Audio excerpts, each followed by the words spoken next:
Jackie Alexander, CEO of House Reporting. She joins us. Welcome to the broadcast.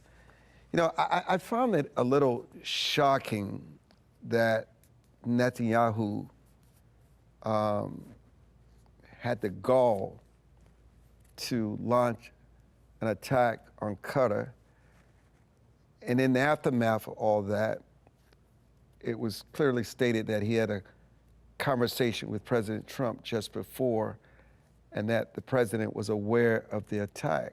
Given that Qatar is a huge ally of the United States, and we have a massive military base there, was it too little, too late for the president to say, no way? Was the president caught off guard? What do you make of that attack?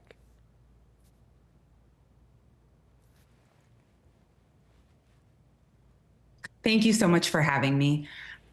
I think the president and the prime minister have been mostly in lockstep for the president's entire presidency. We've seen over just this summer alone the number of times that they have worked together and done a little bit of a rope-a-dope to try and get us to focus somewhere else while they had military strategy that they were trying to employ, like what happened in Iran. New reporting came out just a few hours ago that the president was aware well in advance of what Israel was planning on doing in Qatar. And I think it's important to distinguish that Israel did not attack Qatar. They attacked terrorist leaders that were being harbored by the Qataris. But they didn't kill the terrorist leaders, according to reporting. They killed innocent civilians, unless you have a different intelligence. As far as I'm aware, they have not gotten the terrorists. This was a failed attack. As to the innocent civilians, I'm not sure that has been confirmed yet. I saw the son of one of the terrorists was killed. I haven't seen anyone who else was. Look, this was a failure of an attack from all the reports that we're getting. So then how does the president maintain that he's a close ally of Qatar? And what you're insinuating here is that are you insinuating that he and Netanyahu are on the same page with the same strategy in that region? I want to be very clear that I have no inside information about what is happening politically. All I can tell you is what I see from the outside and what we've seen over the last couple of months between the president and the prime minister. And what we've seen is that they have been in lockstep. Now, when the reporting first came out that this attack happened and the president said that he barely had any notice, the prime minister's office came out and said the White House's account of events is correct. And then new reporting came out today saying, in fact, the White House had many hours and they could have stopped this if they wanted to. My guess is that the prime minister told the president what he was planning on doing. The president probably told Qatar what was being planned. And in order to give everyone plausible deniability publicly, let Israel take the fall. So you think the president did tip off? Yes. So let me go a little further here. So what did they anticipate would be a reaction from Qatar from this attack? I think the reaction that we've seen is what we're going to see. There's a lot of grandstanding. There's a big Arab summit that came out today. Egypt, who has long had a peace treaty, a cold peace, but a peace treaty with Israel, came out and referred to Israel as the enemy. No, I'm sorry. Go ahead. Oh, I think that we're going to see a lot of grandstanding and a lot of people who are just saying, making sure that Israel knows it's unacceptable to attack, have everyone condemn Israel for what they did, and a whole lot of nothing and no reaction and no response. Remember, Iran attacked Qatar earlier, the U.S. forces on Qatar earlier this summer, and there was barely a response. Secretary of State Mark Rubio reiterated that Hamas must cease to exist, Jack, and underscore unity. He's with Netanyahu, and he's gone on to Qatar. Yet there's the skepticism over a negotiated settlement. Is the media oversimplifying the U.S.-Israel alignment for the prospects for peace? I think everything related to Israel is being oversimplified. If this was simple, we would have solved it 80 years ago. I don't think anything is simple right now. Just take a look at what Lebanon said during the Arab summit that happened today. Lebanon came out and said, we think we should move towards peace based on the 2002 Arab Initiative. There's been an Arab Initiative on the table for 23 years, and that hasn't led to peace because it's unrealistic, requiring Israel withdraw from the Golan Heights. So it's very easy to say that here's what should happen, but the devil is always in the details. After the United Nations overwhelmingly passed a resolution backing a two-state solution, which Netanyahu rejected, how is the media framing this schism between Israel's stance and global consensus? We know where the Brits are, we know where the French are, but where is the consensus globally?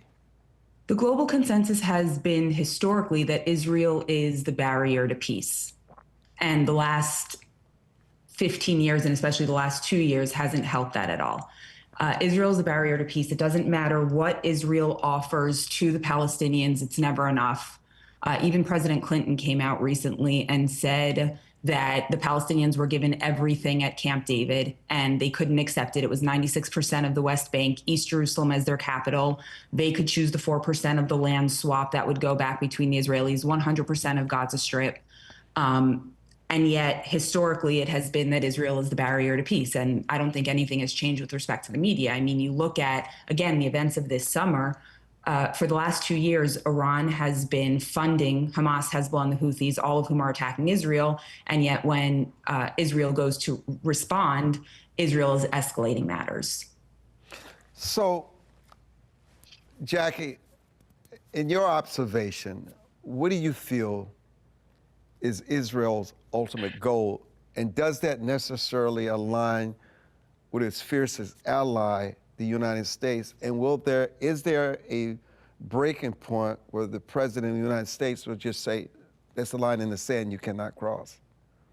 So I think both the president and the prime minister have the same two goals. Whether they can be achieved is a different question. But I think both of them want to get rid of Hamas in the Gaza Strip, and both of them want to bring home the 48 hostages, at least 20 of whom they hope are alive. I think at the beginning of the war, it was feasible, I don't know about likely, but feasible that both of those things could be achieved.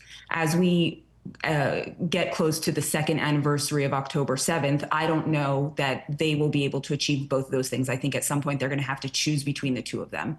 As for the president, I think there's always a chance that President Trump will draw a line in the sand and say enough is enough. I don't know what his line is, and he has been, for the last 9 months of his presidency, exceedingly supportive of everything that Israel has had to do in order to protect its civilians and try and bring the hostages home. But there's always a chance that that changes. So, obviously, there's such fierce criticism and pushback all across Europe and the Middle East against Netanyahu. There's criticism from Europe and calls for military embargoes. Netanyahu warns of possible economic pressure if Israel remains isolated. What are your thoughts? I think that the Jewish community of the last 80 years has been living in a moment in time that is nothing like what they lived in for 2,000 years beforehand, and that period is ending. The very fact that the Spanish prime minister can say that but for the fact that they don't have nuclear weapons, they can't stop Israel from what they're doing, and there's no pushback against them. Even something as silly as the Eurovision contest, that Eurovision is now pushing back on Israel to say either sit this year out or come without a flag. I think that global Jewry and Israel are going to see themselves more and more isolated in a way that they haven't experienced in the golden age that we've experienced post-Holocaust. Jackie Alexander is the CEO of Honest Reporting. Take us inside Israel.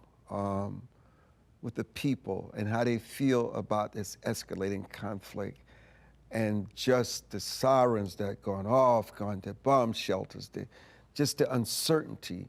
Does he still have unwavering support? No, I don't think he has unwavering support. The Israeli people are resilient. The Israeli people live a life unlike nothing we can imagine, unlike anything we can imagine. And on some level, they are happy to do it because they understand what the Jewish state represents. They understand what Israel represents and what they are fighting against. My own family lives in Tel Aviv. I have a nephew getting ready to go to the army. The number of nights that they spend in a safe room is less now than it was at the beginning, but obscene.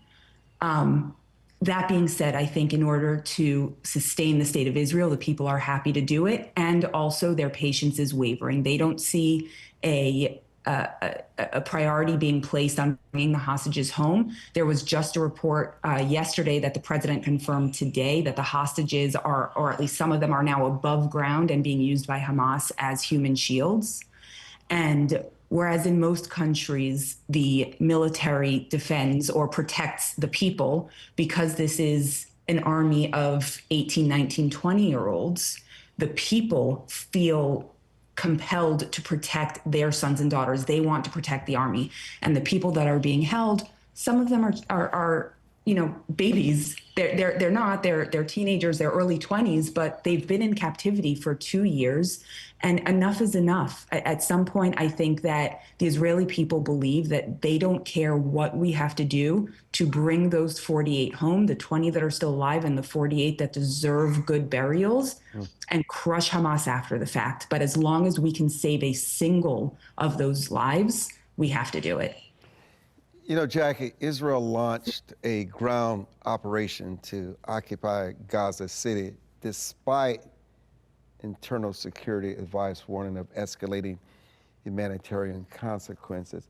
How do you assess the decision-making process there, and how has the media coverage misunderstood or mischaracterized this?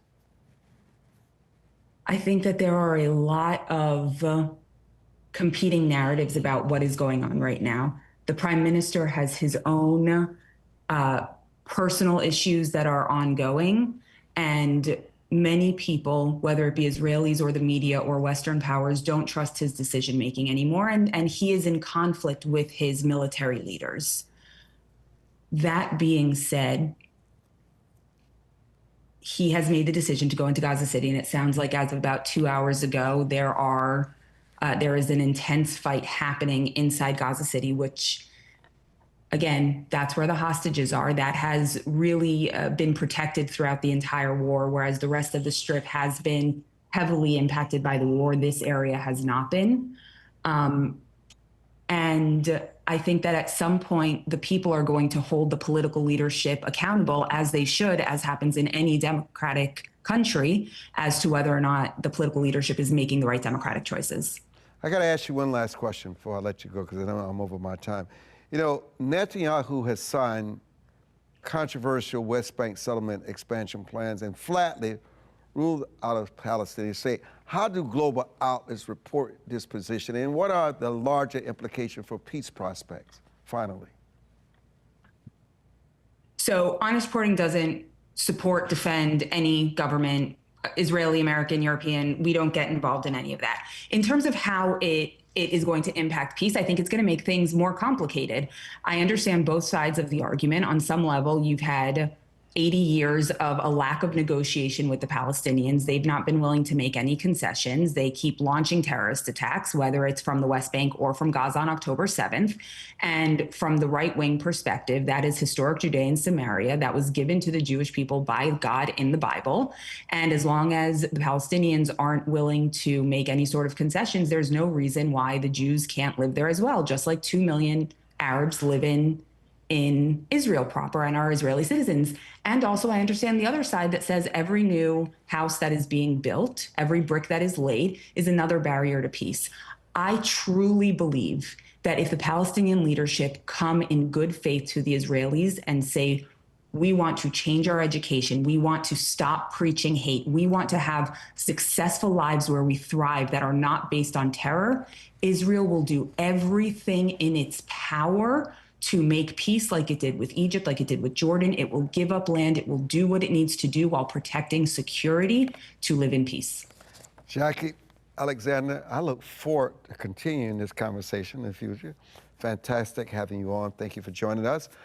We'll continue with our Your Voice, Your Future right after this.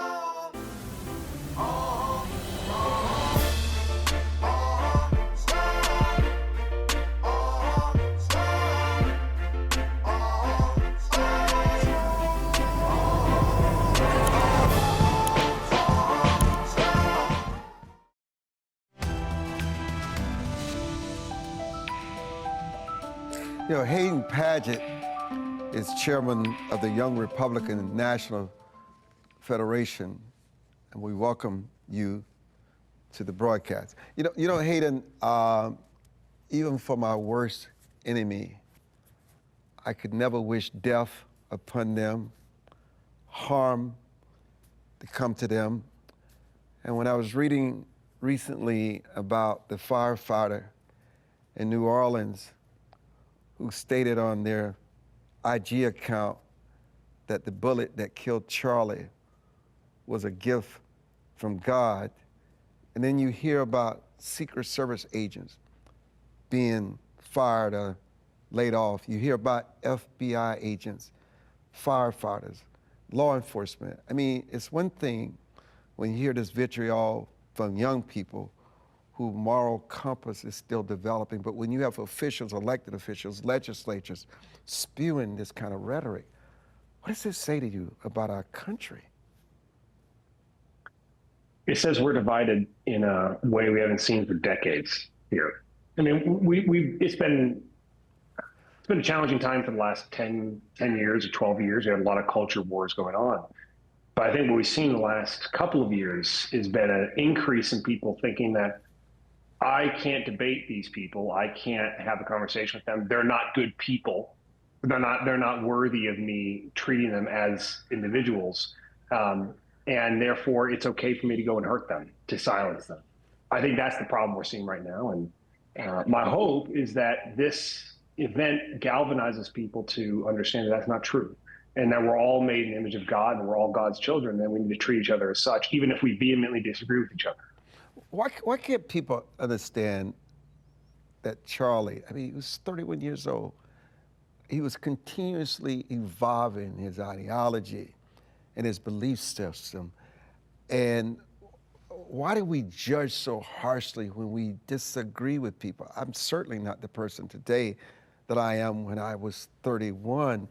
I mean, and sometimes you say things that you may not disagree, may place you in anger, but you debate these issues. You don't use knives and bullets and weapons to destroy them, because you know bullets can kill people, but they can never destroy ideas. Look at Martin Luther King, Malcolm X, John F. Kennedy Jr., his brother Robert. Those ideas are as strong today as they've ever been.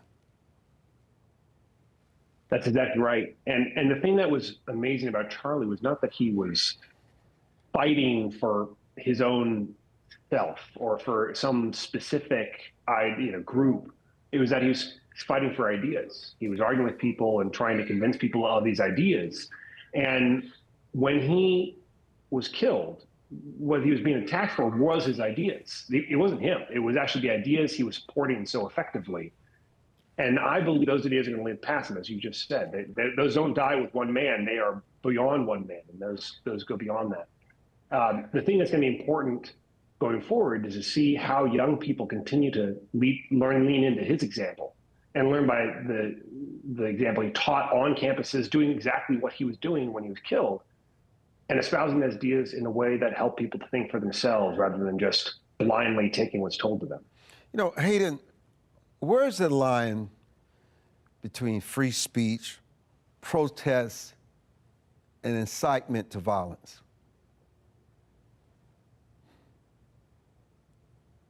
That's a good question. A lot of legal scholars would debate that line heavily. I think the line comes when the intent behind what you're saying is to hurt other people. You are wanting people to come out and take action that is harmful to others in a real physical way. You are actually asking them to go and hurt people. You're asking them to wound them, to kill them. And that's why the police, the FBI take threats of violence and threats of people's lives very seriously, because that's when that line gets crossed. What is not crossing that line is when you say something that another group finds very offensive, personally offensive to them. They feel like I am being singled out for your disagreement. That is not incitement to violence. That is just a disagreement, a very fundamental one, and you can strongly disagree with that perspective. But that is not violence. And I think that's something that's been a challenge for the left in so many years. We talk about cancel culture and this woke ideology on campuses. That's really what it is people saying, your ideas are so offensive that I feel attacked and therefore I feel unsafe and you should be silenced. If we tolerate that kind of behavior, that is what leads to this. That's what directly says the only solution in these cases is for me to force you to be silent rather than actually engaging with you and proving you why you're wrong. What do we say to this younger generation that really, that I don't know if they understand right from wrong. I don't know if they understand what moral striving is and having a moral compass. You look at the almost assassination of President Trump in Butler, Pennsylvania. You look at the assassination of Charlie.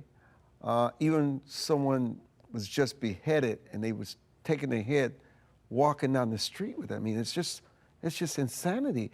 How do young people learn to navigate these issues without believing that if they just, because they feel offended because of whatever their choices are in their lives, that they have to silence them? I mean, when I read this kid's message saying, Charlie is coming to town, we don't want him here, I'm gonna take a chance, I'm gonna take him out. And he said this to people online, and then he goes back online and says, I'm not coming back to the university.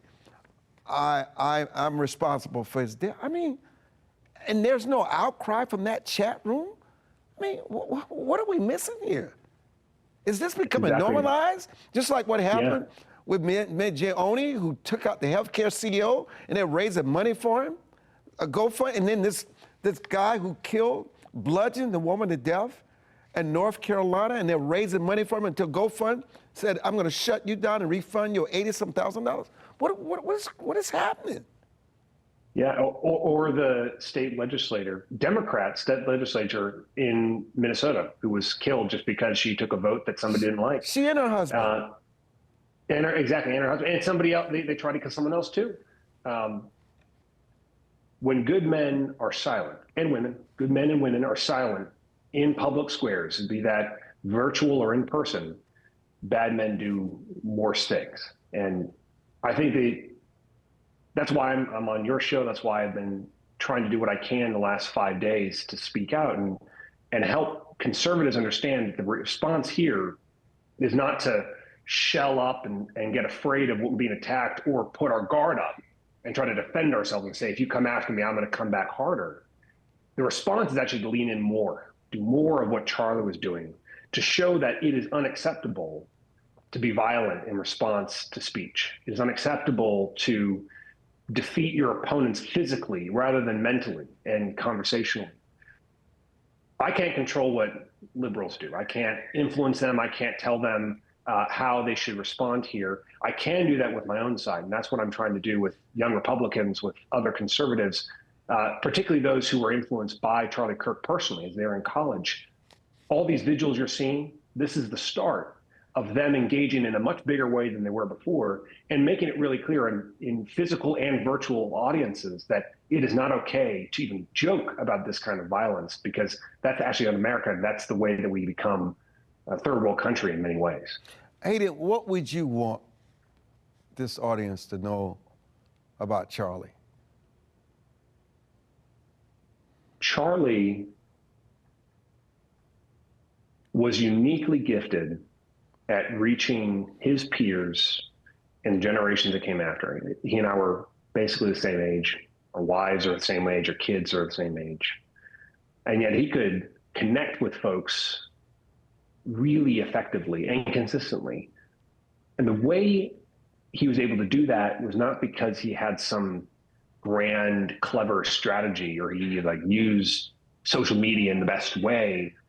It's because he was really courageous and bold and took risks and relished going into the places where he knew he'd be challenged, and he knew he'd be challenging other people. He didn't just talk to folks who agreed with him and try to rally them there. He went and talked to those who opposed him. That combination of boldness and courage and skill and willingness to just go where the fight was is what allowed him to be so effective. And we can all stand to be a little bit more like Charlie. What do you say to political influencers on all sides of the aisle that feel more threatened, insecure, who may want to tone it down, who become paranoid because the assassination was just so gruesome? It just makes people have to just think twice. What do you say to them? And some of them would just say, I want to walk away from this. This is not what I asked for. Well, if you're a leader, if you have been in the public eye and you're on news stations, you're on campuses, you're an elected official, and you are have been given a microphone, that leadership position requires you right now to lean in. It requires you to be understandably afraid, take that fear and grapple with it for a bit, but realize that your response as a leader, and even if you're not an elected official, if you don't have a microphone yet, but you have influence over your friends and your friend group, the path now is to lean into it more, to be more bold, to take the risk, take a little extra courage to speak up now, even though it feels a little bit scary, to have the voices that Charlie had be amplified by many others, and to continue to espouse the ideas you believe in and think for yourself. It will feel terrifying, but through that terror, if we are courageous, that's the only way we're going to get better as a country. How do we make sure that the assassin and those that rejoice in this assassin's ending Charlie's young life, how do we continue his legacy to make sure that his light and his flame never dies? We don't let them win. They wanted to silence Charlie and those like Charlie who believed the things he believed and were bold enough to say it in public. We cannot let them succeed by silencing us. And so we continue his light. We make his light brighter by going out, speaking, continuing to engage the other side, going where it's uncomfortable. That's the way we keep his legacy alive. Hayden, it's always a pleasure having you on. Thank you so much for joining us. And as they say in the Bible, watch as well as pray. Thank you. Yes. Thank you. Conversation will continue right after this.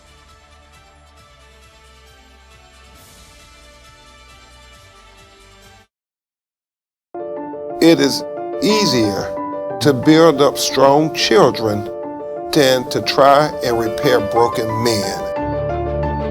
The streets are plagued with crime, violence. There's a lot of poverty, and it's all a result of lack of education that's happening in our schools. So it really is a crisis. We come from very different political perspectives, but we've come to the same conclusion, and that is there is a crisis in the classroom. Children are being deprived of quality of life because they're being deprived of a good education. We must solve this problem. It's incumbent upon all of us to join hands together to get this done. We can't afford to wait one more day before we address these issues, because every day we lose another child. Let's stop the politicking. Let's stop the games. Let's really do something to give these kids a real chance at life and being a part of that American dream. We need accountability for funding. Many of the districts where you're seeing very low test scores, students graduating with very low literacy and math comprehension rates, they are receiving a lot of funding. So where is the money going where our kids aren't being adequately educated? If you believe every child is deserving of a quality education, please go to educationjusticefoundation.com.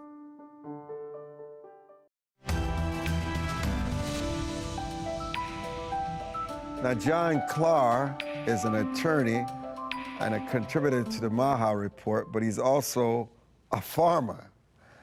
And given my history as a farmer, John, where do you farm and what do you farm? I raise grass-fed beef and sheep in central Vermont, where I've been for about 7 generations with my family. Thank you for having me.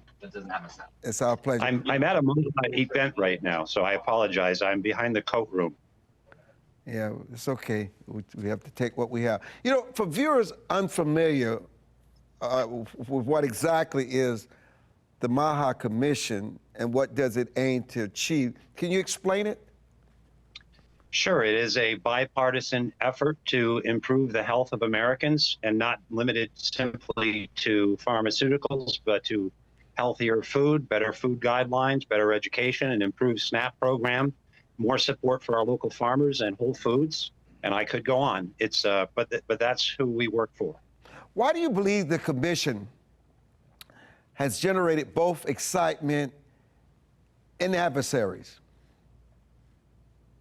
Because we are attacking the captured regulatory agencies that are sickening Americans and dominating us both economically, politically, and health-wise, and also dominate our mainstream media.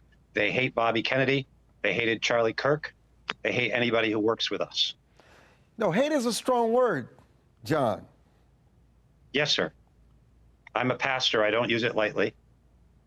So elaborate more on how they're making us sick that people can relate to. Yes, sir. Well, as a farmer, I know a lot about what's in our food. And we've all become aware that our country, and especially our young people, are suffering from an obesity and diabetes epidemic, a cancer epidemic.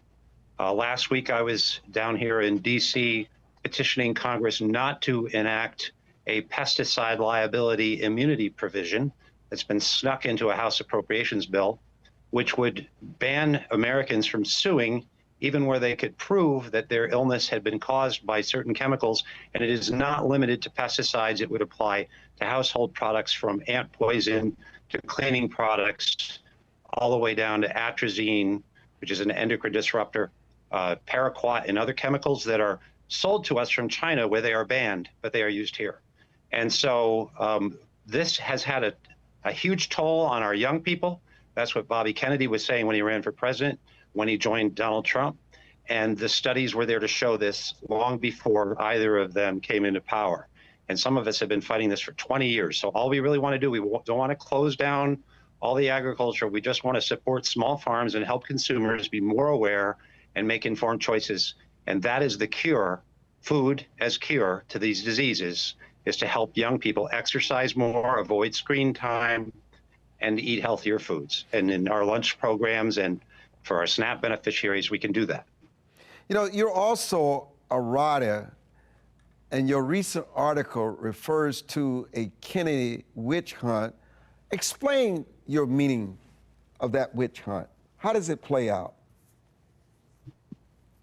Very well. So particularly in that hearing that I was referring to, Bernie Sanders, my Vermont senator, and Elizabeth Warren and others were going after him vituperatively, attacking him and to avoid what he was doing. The reason he removed the CDC director, I believe, according to Dr. Robert Malone, was that she would not cooperate with his effort to have the new independent ACIP commission review the existing data and evidence about the safety and effectiveness of mRNA vaccines.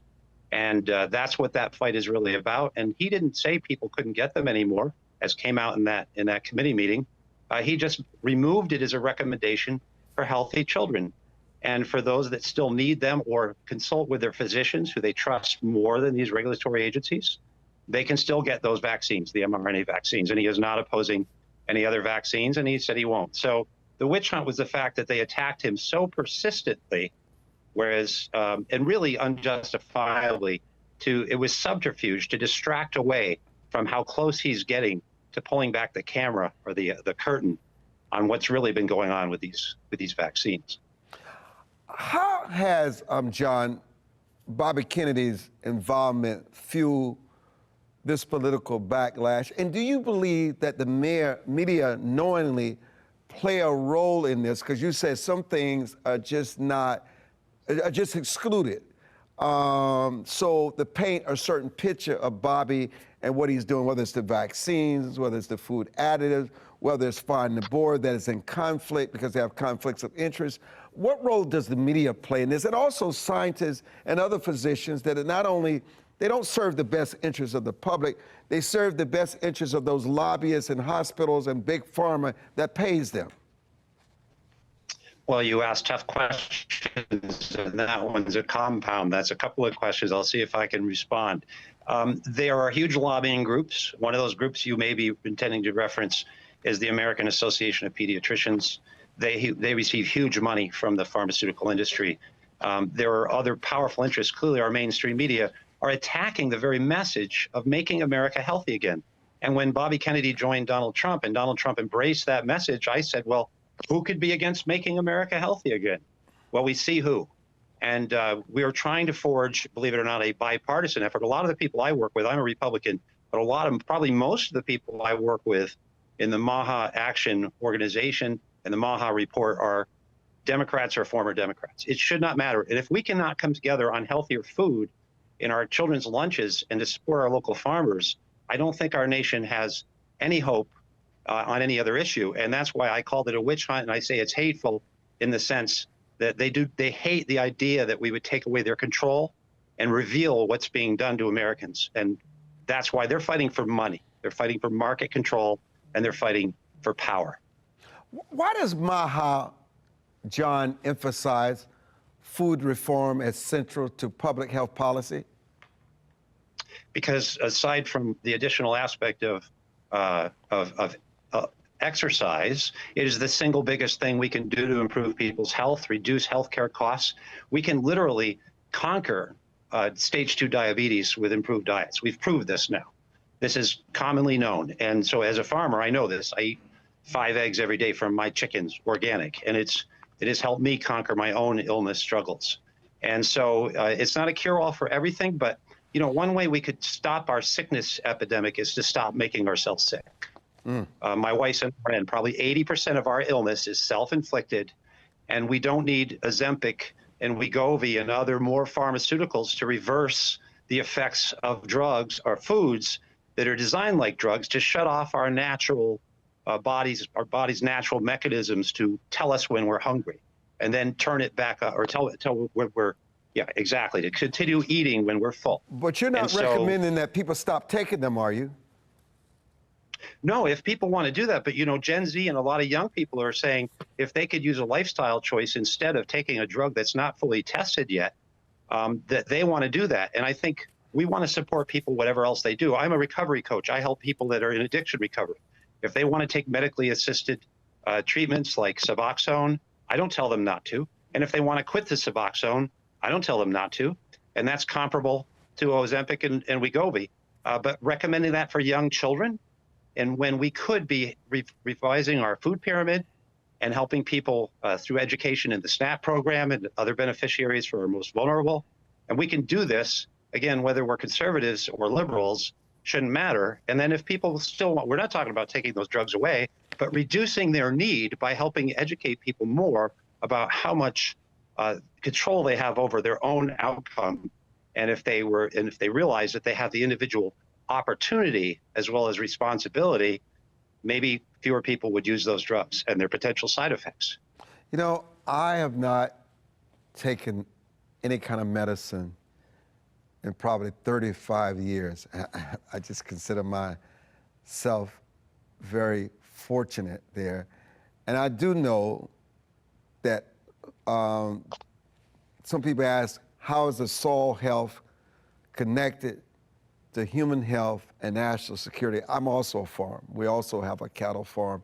And so I know what it's like growing your own meat, your own eggs, your own vegetables, and watching the pesticides and the chemicals and how fast you grow the little bitties, the chickens, and that process. See, I know all that and the processed food. We used to make our own butter, our own ice cream, our own soap. Everything was a farm, and we were much more healthier. We could eat whatever we want. And I know that has changed, but so much of what you're talking about has to do with the soil. You must connect that to health. Well, and MAHA is, and that's actually a growing initiative that we're working on. That's what regenerative farming is about. Because what we learned is that for decades, we've tried to cheat God's plans. He makes natural, renewable solar panels. They're called grass. They go into meat. And we feed grass and other crops, not by spraying them with chemicals, but feeding the microbes that feed the soil. That's how we should better feed that. Now, that microbial life that we're learning is just huge and pivotal in plant health, in soil health, in reducing erosion, in more water retention so we do not drain our aquifers, is also more and more studies are showing directly connected to our gut health, to the human gut, to our mental health, to Alzheimer's perhaps. It may even be linked to autism according to some studies. And the Amish know this, and farmers are generally healthier. Many, many studies for decades have shown that people that live close to the earth and close to those ruminants, close to those animals, in fact, there are different microbes in each of the stomachs of a cow. And so you're absolutely right. We can improve by improving soil health. Everything else above is improved. You know, John Klar, I cannot thank you enough for joining us because it's so refreshing. Because, you know, hospitals are not in the business of healing and curing people. They only get paid if people are sicker and sicker and sicker and addicted to the medicines, addicted to physicians' appointments, you know, and big pharma, the hospitals, the healthcare providers. They can work together all they want, but if they're not working for the benefit of the patient and the patient is not involved, then the patient is going to suffer the most. So I appreciate the fact that you understand the land, the farm, going back to the land, because that is our destiny, and that is where people find themselves being healthier because they grow. They know exactly what they're growing and what they're producing. So we appreciate so much your coming on, not just to talk as someone who's a spokesperson for MAHA, but somebody who gets their hands and the sweat every day from that cattle farm that you have, because you speak with integrity and you speak with experience. And we thank you so much for joining us. And congratulations to you for continuing the farming tradition here in America. Well, the honor is mine because I've read your work and I know you had a farming background, but yes, I'm very grateful. That's why you know. I know, brother. Chris Papst will join us when we come back to this house. Your voice, your future.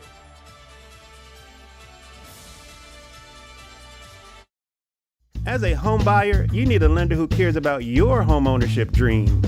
United Security Financial has been helping families secure their dream homes for 30 years. We're a national fair practice lender that provides affordable mortgages and low down payment programs to eligible home buyers. To learn how United Security Financial can help you secure your dream home, call 1-800-373-4186.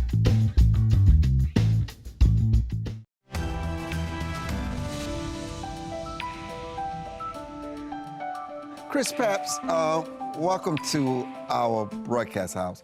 How many Emmys have you won? Between national and regional, I've won 50. You have won 50 Emmys. I've been very fortunate. I have good people that work with me and help me. I mean, I'm the face of Project Baltimore and Fox 45, but there's an awful lot of people behind me that. Emmys. What year? How long ago did you start winning these Emmys? So I won my first one in 2009, maybe. And I've been in this industry for 20 years, 22 years. And it took me about 10 years before I won my first one. But I've won 45 in the last 8 years. So I took, like in my first 14 years in the industry, I won 5. In my last 8 years, I've won 45. So what has changed in the last 8 years in terms of your investigative reporting? Well, I think there's a few things that have changed. I do have, as I said, a really good team of 5 people. You know, that before help. because, you know, this is our national audience. There are people who've not even heard of you. You've got to tell people what Project Baltimore is. Okay, so Project Baltimore is an investigative unit for Fox 45 News in Baltimore, Maryland, and we focus solely on public education. And we started just on public education in Baltimore City in 2017. And then over the years, we've stayed in Baltimore City, but we started to get into the counties that are surrounding Baltimore, and now we largely investigate educational issues throughout the entire state of Maryland. What are your tactics that are used? Because the Emmys has nothing to do with political affiliation. It has to do with the facts, the integrity of what you produce, and how you bring about change. So obviously, you've become not only just an investigative reporter, you've become an agent for change in the school system. Talk about some of the things that has resulted as a result of your investigations. Sure. Well, first, I want to thank you because for 8 years I've been sitting here talking to you about a lot of the reports that we've been doing at Project Baltimore, and that you have really taken an interest in what we're doing because it's so important. So Baltimore City has a $1.7 billion school system. That is what the 2024 budget was, $1.7 billion. And 10% of the students in 2024, which is the last year for which we have data, 10% of the students tested proficient in math. 10%. Meaning 90% of the kids in Baltimore, with a $1.7 billion budget coming from taxpayers, 90% were not proficient in math. So this book, Failure Factory, that I wrote was centered around that, and Project Baltimore is centered around that. And we've been trying to tell people what is really going on in these classrooms between the grade changing, between inflated enrollment, manipulation of arrest and suspension data to make the schools appear safer than they actually are. This is what's really going on in Baltimore City Public Schools.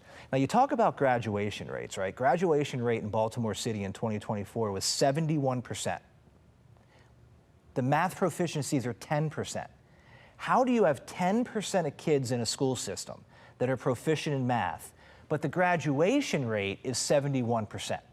These are the types of questions that we're asking at Project Baltimore, and these are the type of questions that we're getting answered, which is what leads to the type of reporting that we're doing that the National Academy of Television Arts and Sciences has been very fortunate with blessing us with many Emmys for, because they recognize that, yeah, how do you have a $1.7 billion budget and 10% of kids are proficient in math, but 71% of the kids are graduating?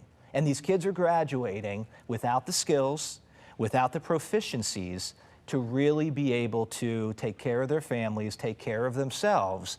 And I think that that is leading to a lot of the other issues that we're seeing in Baltimore. But you've also empowered people within school systems, within the administration, which really, they have a hand on education to feel like they have never been empowered before. They cannot speak out because their loyalty is not necessarily to the school. The loyalty is for that child to learn.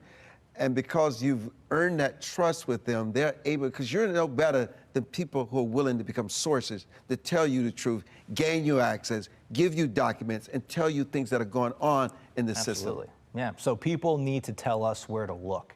And they need to contact Project Baltimore, and people in the school system do this all the time, and just say, hey, I'm not going to give you my name because I don't want to lose my job because I make a really good 6-figure salary and I have a really good pension. Conscious people. Yeah, and they have families too, and I understand that. But they say, hey, go look over that rock over there. Go look under that rock. See what's under there. And then I go over and I look under it, and that's how we get a lot of our stories, that people are coming to us and they're saying, I'm seeing a problem, but I can't say anything as an administrator or as an employee of the school system because I'll put a target on myself. So I'm going to come to you, Chris Papst, and I'm going to tell you about what is going on. And in my book, Failure Factory, I tell these stories. I tell the stories of anonymous sources that come to me. I meet them in parking lots. You know, it's very deep-throatish, that type of thing. But that is real. So in the world of investigative reporting, you have a lot of people that are inside these giant government bureaucracies that see things are going wrong, but they themselves feel powerless. They can't do anything about it. So they come to the media, and that is how we tell these stories and get the word out. But don't you think what the story you're telling in Project Baltimore is 80% of the other problems across the country? Have you ever thought about taking this brand, going to other jurisdictions, doing the same? Well, that is what the book is intended to do. So what Failure Factory is it's 8 years of us investigating Baltimore City public schools. It's 8 years of the things that you and I have been sitting here talking about. And it's all in one book. And the idea is, and I know this to be true, what is happening in Baltimore City is not just happening in Baltimore City. It is seeping out into the counties, and it's seeping out across the country. And what is seeping out is the idea that data is more important than students, and that money is what's connected to the data. And I lay out in the book, I lay out how this is happening, why it is happening, and why money is the most important thing to these school systems. Because when you have a $1.7 billion budget, people want that money. And I talked to a teacher in Failure Factory who said to me that what public education was 30 years ago, it was an institution that people got into altruistically. They wanted to help. But more and more, when you have billion-dollar budgets now seeping into public education, you're getting people that are there, not necessarily for the kids, but they're getting there to acquire wealth. The CEO of Baltimore City Public Schools, with 10% of kids proficient in math, is making nearly $500,000 a year in total compensation. $500,000. And we've already gone over what some of the educational outcomes are for students. So we make the case in Failure Factory that it appears to be true that people are getting into public education because it's a way to acquire wealth. And many people are not getting into it for the reason they used to, which is to help kids and to help them learn.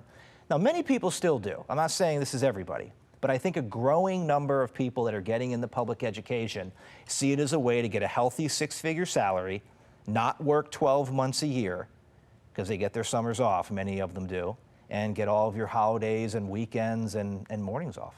This sounds criminal, my man. That's why I wrote Failure Factory, Armstrong. People need to know what is really going on. When COVID hit and kids were home, we saw the outcry. We saw people that were saying, whoa, what is my kid learning here? What Failure Factory is the next step beyond that. It is taking you, the reader, inside the classroom and showing you how the schools... And how can someone get a copy of your book? Amazon, Barnes & Noble, Books A Million, anywhere books are sold. Anywhere books are sold. It is called Failure Factory. Chris Papst. 50.